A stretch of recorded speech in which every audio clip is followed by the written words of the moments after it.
The Lloydminster Lions Sock Drive is over, and organizations such as minor hockey, local music festivals, and Big Brothers and Sisters here in the city received some help.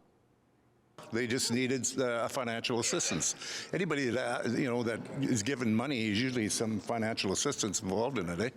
So the Big Brothers Big Sisters Representative Jackie here tonight, and she spoke how it's going and what they're doing in town for the Big Brothers Big Sisters, and we felt that we had to help them out. So we met together as a club and decided that we would give them X amount of dollars, and did the same thing with the other check presentations tonight. Officially ended off the sock drive after donations and support by giving out checks to companies around the city who are in need of financial help. We've been doing this sock drive for 4 years. This is our 4th year. And what we do is we just basically help the community. We're there for the community, and our motto is serve the community, our Lions Club. So consequently, we came up with this idea that we would have everybody have warm feet. The club collected generous donations through barrels and fundraisers here in Lloydminster at various locations. All socks will be distributed to places where people need them the most. Big news for food businesses in Lloydminster.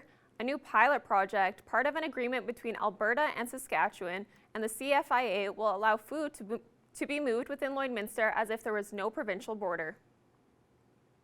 The provinces of Alberta and Saskatchewan are partnering up with the Canadian Food Inspection Agency for a 2-year pilot project that aims to reduce red tape when it comes to food trade within Lloydminster. Now, the Lloydminster Chamber of Commerce are administering this pilot project, and I'm joined today with their Executive Director, Terry Lynn Mackey. Now, we're here to talk about all of this, but Terry Lynn, first of all, I wanted you to give our viewers a little bit of the background to the roadblocks that businesses faced here in Lloydminster to do interprovincial trade, even though that trade is within the same city. All of us know owning and operating a business in Lloydminster, we face unique challenges. And one of those challenges have been food trade within our city. Food businesses producing food to be sold on one part of the city in the other province needed to comply with interprovincial trade provisions for the Safe Food and Canadian Acts and its regulations. So that's basically saying that if somebody made a sandwich, a business made a sandwich on the Alberta side, they cannot sell that sandwich on the Saskatchewan side. So yeah, even if it's right across the street, technically it's Yeah. a different province. They would have to go through all of that. So can you take us through a little bit about this 2-year pilot project? What is it going to change? What's going to happen with it? So what has happened is that in the chamber and the city of Lloydminster have been advocating to the governments to try and find a solution to this problem. And in November 2021, the federal, provincial, and territory ag ministers agreed to pursue interprovincial trade solutions. And that solution was to form a pilot project to address this unique situation in border communities such as Lloydminster. And so on October 19th of last week, the Safe Food Pilot Project was launched. So I know businesses in particular may have some questions regarding just all of these changes and what's going on with the pilot project, and the chamber is hosting an information session this Thursday to talk about it. We are having a Lloydminster Food Trade Pilot Project information session. And so at that session, it is open to any businesses that trade food across our border within the city of Lloydminster. The pilot project is for Lloydminster based, and Lloydminster, it is within our city limits. So if you're trading food across the street, and you should come and listen to the information and see if this is applicable to you. So there will be CFIA representatives, Alberta representatives, Saskatchewan representatives, and also Saskatchewan health representatives and Alberta health representatives there as well. And so we will just go through what your eligibility is, who the partners are, what is required of you to be a part of the pilot project. And if you're having any questions, we have the experts there to give you some answers. So it's taking place on Thursday. What time and where can people head for that? So we will be holding the session at the Service Sports Center in the OTS room at 9 a.m. till 11:30. The presentation takes about 35 minutes, but we've left lots of time for questions. All right, that's good news. A lot of people will be able to get all the information on this important project. Now, I know this is something that the chamber has been advocating for a number, quite a while now. I know Mayor Albers, I've heard him talk about this issue. So, can you talk a little bit about the work that went into bringing this issue to light, and then finally getting to a point now where we have a pilot project to fix some of the issues and the challenges that businesses here in Lloydminster have been facing? So, with the Lloydminster Chamber of Commerce, we hold roundtables every year with our members, and that gives members the opportunity to come to the chamber, to the chamber board and the chamber political action committee, and discuss issues that they're having within their business. And one of those issues was food trade. And so, after those roundtables, we were able to develop a policy to to set it out to the governments. And so we spoke with Mayor Albers and the city, and then they helped us advocate to make sure that Lloydminster is seen as one community. Now, what do you think the impact is going to be of cutting this red tape? I think any way that we could cut red tape for businesses in our community is a huge win. Um, Anything we can do to make it better to do business, and that's what the chamber's here for. Awesome, Terry Lynn. Well, thank you so much for taking some time to talk about this. A lot of hard work went into this, so it's exciting to hear of all the good news that's coming out of this, and also good luck with the information session. Hopefully, you have a good turnout. Thank you. And if you're needing some more information, please check out our website, the Lloydminster Chamber of Commerce. And if you need to, or just give us a call, and we're here to answer any questions you have or direct you in places that you can get those answers.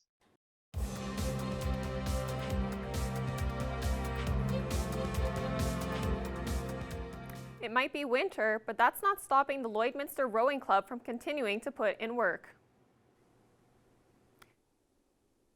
The club has undergone some recent changes, specifically having an area to work out during the off-season. We close the club until the ice melts and we can get back on the water. This year, we're at the Service Credit Union. They've been so gracious enough to lend us a space that we can host an indoor rowing program. We're still getting all of the things up and running. However, the benefits of indoor rowing is it's an opportunity to increase your fitness capacity through the off-water season, as well as work on your technique. The start for the club to pursue more indoor events.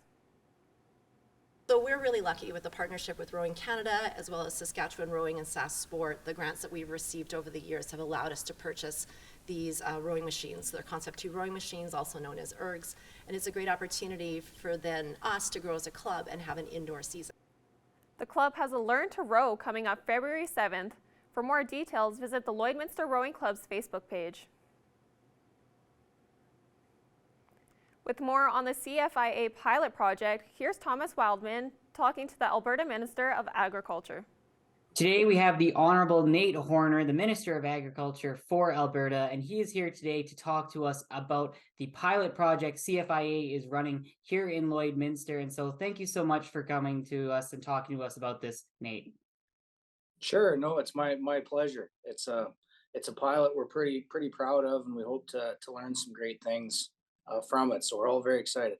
Okay, so Nate, kind of tell us a little bit about what CFIA is kind of hoping to do, the Canadian Food Inspection Agency, and kind of what they're hoping to do here in Lloyd and what they're looking to get out of this pilot. So a long-standing issue, I've definitely heard about it for most of my life in Alberta, is the interprovincial movement of meat and processed foods.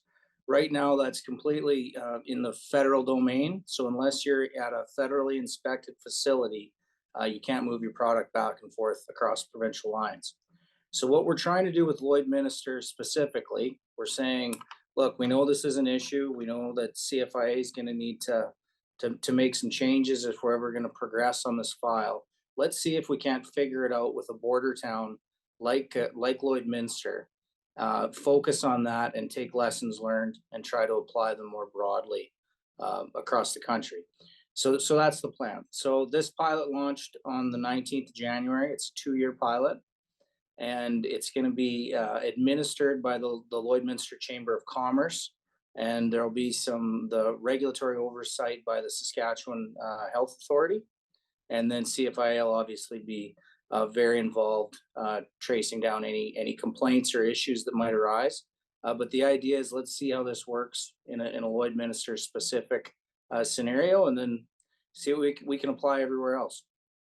And then, Nate, how is this pilot project going to affect producers and businesses here in Lloydminster? It's a major inconvenience, and we hear about it a lot in this office. You know, what can be done to take away some of the red tape. Let's have some more common sense principles. Let's look to align ourselves with our neighboring jurisdictions.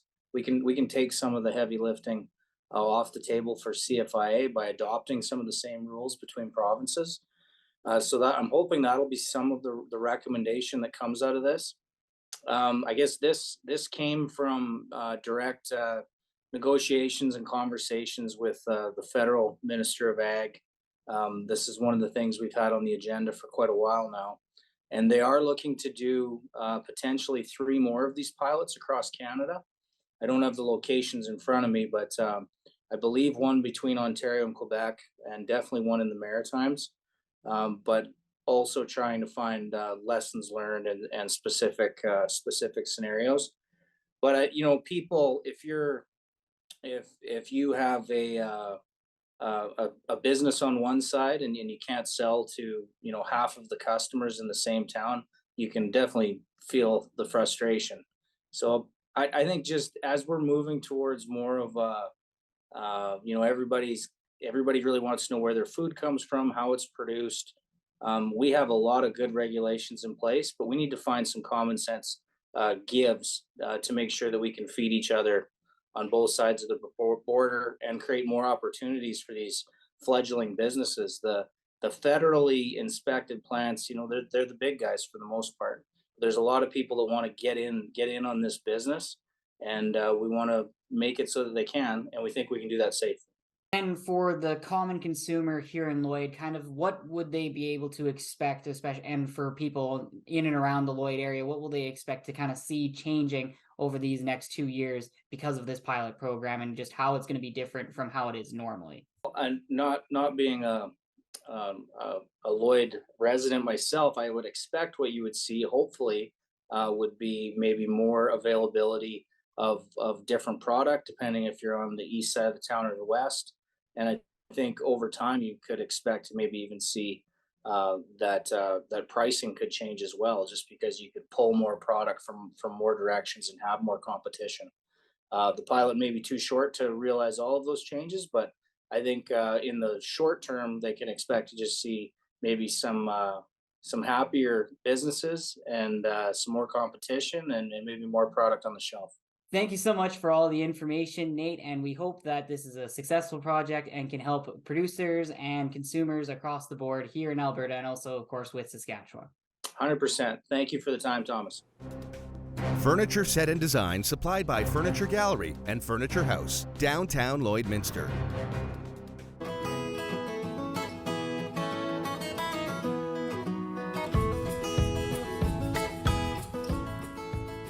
Back at Border Paws Animal Shelter for another edition of Pet Project, and today we have a beautiful senior cat named Caramel, and so far she seems very calm. Obviously she loves the treats and stuff, and she is a little bit older than what we've shown on here before. Around 9 years old, you said? Yeah, about 9-10 we'd think. So tell me a little bit about her story. You did mention that she was adopted once before, but tell me a little bit about her personality and what home she'd fit best in. So she's about a 9-10-year-old. She actually only has 3 teeth. When she came to us, her mouth was really bad, so she had to get a full mouth extraction. So now she's only got the 3 teeth, so she's on a strictly wet food diet. That's why we're doing the tube treats right now, because she can't have normal hard treats. But yeah, she's kind of more standoffish. I mean, when she gets to know you, she's pretty good, and she can be a loving cat on her own terms. But yeah, she had got gotten adopted out and then returned. I think it was just because, you know, they had younger kids and everything. So I think she would do much better in a quieter home. So, you know, somewhere to kind of live the last, you know, rest of her senior life in. I think older kids would be okay. And then obviously adults. But yeah, she just kind of likes her own space and to do her own thing. She clearly loves these. Yes. And other animals, is she okay with, or would you suggest her being in an only pet? Preferably, I think she would thrive better being an only pet, but I think another older cat would be okay. I don't think she would love the kittens. She came from kind of a cat colony kind of area, so she has been housed with other cats before, and it was no issue. So I think it's just, you know, maybe older animals. We haven't really tested her with dogs yet, so I'm not sure about dogs. But again, if you had an older dog that kind of knew, you know, to keep his space, then I think it would work out okay. Yeah, not so much a playful environment, kind of because of her age. She's more just on the chiller side, just a nice, quiet environment, which, I mean, we all love sometimes. Right. Definitely. No, she seems like she'd make a perfect addition to, you know, that kind of household, quiet. She hasn't been super aggressive since I've been around her. She's just, you know, obviously she's attracted to the treats, of course, which is kind of keeping her calm-ish, but she does seem like she's an absolute sweetheart as well. She is. So tell me a little bit about some events that may be coming up. PetSmart especially. Yeah, so this weekend, the 28th and the 29th, from noon to 5, we're going to be at PetSmart with a bunch of adoptable animals. So yeah, if you want to come on down and say hi and see what we have, we'll have kittens, we'll have older cats, middle cats, big cats, small cats, a little bit of everything. I'm not sure yet if we're going to have any of the dogs there, as we don't have any puppies left at the moment, so that's really nice to see. It's all just older ones, but there might be a few canines there as well.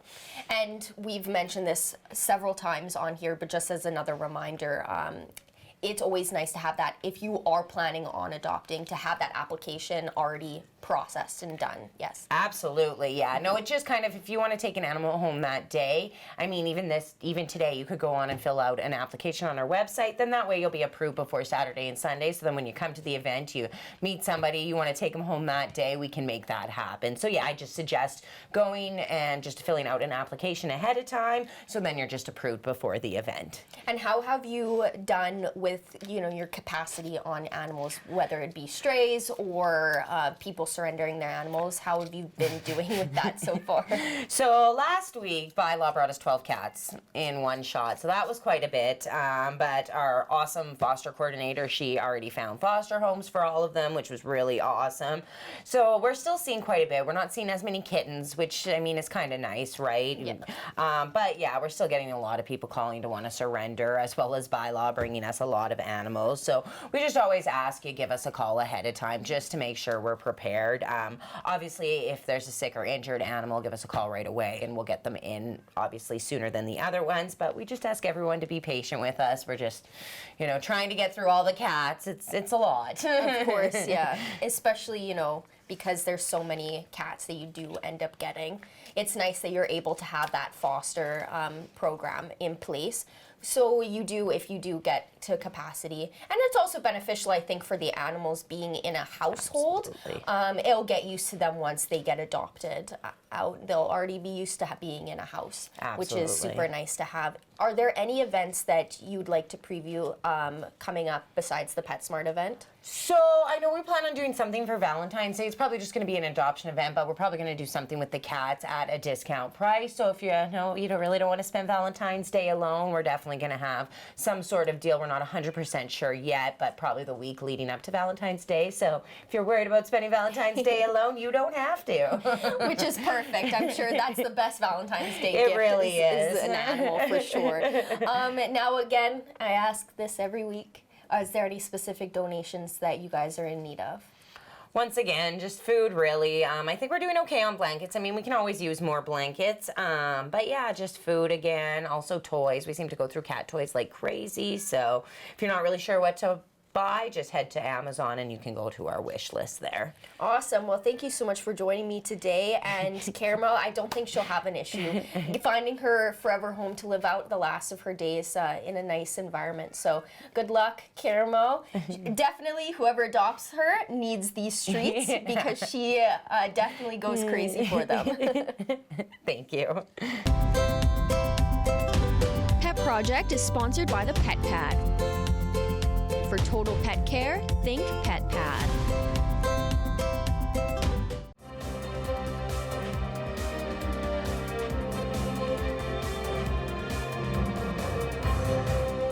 Joining us today for Primetime Local News is Vasily with the Mini Pop Kids group that'll be coming here to Lloydminster to perform. Thank you so much for joining us today, Vasily. Yeah, thank you so much. I'm really excited to talk about Mini Pop Kids. But yeah. Yeah, no, I'm really excited as well. I mean, just kind of starting off, I kind of want to get like a backstory when it comes to Mini Pop Kids for anyone out there that may not have heard of your group. Can you just tell me a little bit about your group here for Mini Pop Kids? So I've been in it now for over 4 years, so I definitely know quite a bit. But yeah, so it's the #1 Canadian kids band, and we've been doing tours and music videos. We record music, and we do kind of like covers of all the latest hits. And we have our recent album from 2020 with all of like the stuff where you can like see that's showcased with the newer music. But yeah, definitely connecting with our fan base and just turning songs that are maybe not like kid appropriate and turning those kid appropriate songs into something that kids can listen to and enjoy. That's our mission. And that's a really great thing to have for families to enjoy, you know, kids and parents that are able to enjoy those songs. So how's that support been so far in your experience with the Mini Pop Kids? Yeah, it's been pretty amazing with Mini Pop Kids. It has given me the access to a platform that allows me to like connect with a fan base with the kids, and especially getting to see them all on tour, especially from last year. It really shows how much they look up to us, not even just like as like an artist that they listen to, more as like someone that they connect with and are inspired by, because a lot of the kids that do listen to us actually do like to sing too and play instruments. So it's really cool to see that they are inspired and want to reach a goal kind of like us. I wanted to ask if this is the group's first time with touring around Canada. So we started our first tour, I think, end of 2019 and then start of 2020. That was called the Bright Lights Tour, but then it got shut down with COVID. Then we did a couple summer shows in 2021, and then we started back up last year. With the Bright Lights Tour Relit. But yeah, we did end that tour off on the end of November. But yeah. Awesome. So that's really good to hear that you're coming back and making your way around. You get to perform. So I know you'll be coming here in the border city, Vic Juba Community Theater on February 18th. So what other stops are planned on this tour other than the border city? I know we got fans here that are super excited. So where else are you all planning to go? So I think we're stopping off at the Lloydminster city, like soon as you said. But other places include Calgary on February 12th, Edmonton on February 19th, I believe, and Red Deer on February 20th. And there's like a bunch of other places too, like Nova Scotia, New Brunswick, Saskatchewan, and a bunch of places around Ontario. But yeah, sorry, I just kind of like said them all at once, but yeah. No, that's really good. It sounds like it's definitely going to be a jam-packed tour. I think it's going to be great that you're going to be able to go to all these spots and be able to perform because, you know, for people that are fans, you know, they're finally going to be able to see that back out there, especially like you were saying from the break there, the little hiatus from the pandemic and whatnot. So that's really great to hear. Now, are you able to give a little bit of teasers about what kind of music or kind of songs that people can expect? Yeah, definitely. So with the last tour, we did have quite a lot of numbers that were from a couple years ago to add like kind of that nostalgic side to the show. But now for this year, we've definitely kind of revamped it a little bit with like a new order of the show and a few new songs, including like different mashups, with Lizzo being included with About That Time and a couple of other numbers that are newer. I can give more if you want, but No. That's fine. That's fine. You could stop there. I think that's a nice enough teaser for fans out there. So that works. Now, when it comes to info on the tour and tickets, where can people look online and just be able to find more information? nothing much except to definitely be excited for a show that kind of brings in everything that you listen to on a daily basis, especially with the top hits that we've been adding to the newer side of the show. And again, to get tickets at minipopkids.com. But yeah, I'm really excited. Can't wait to see everyone. Perfect, Vasily. Well, it was really nice to be able to have you on here and to be able to speak on the mini pop kids that are going to be coming here in the border city. So if everybody's watching this that are interested, make sure to go get your tickets online now because they will be here soon. So once again, thank you so much for joining us today. Thank you so much for having us. Thank you.